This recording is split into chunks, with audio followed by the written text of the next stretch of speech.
විසිලා ඉන්න පින්වතුන් දකින විටත් මෙදා සිහිවෙලා ඔබව නිතුමගේ පාළුවෙන් තැවෙනවා මට ඔයා වටිනවා ජීවිතේටත් වඩා කාටත් කලින් කිවෙන්න ආයේ ලබන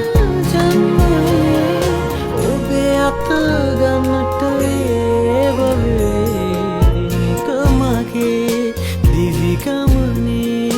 මට හිමි නැති හදවත ඔබගේ කාටත්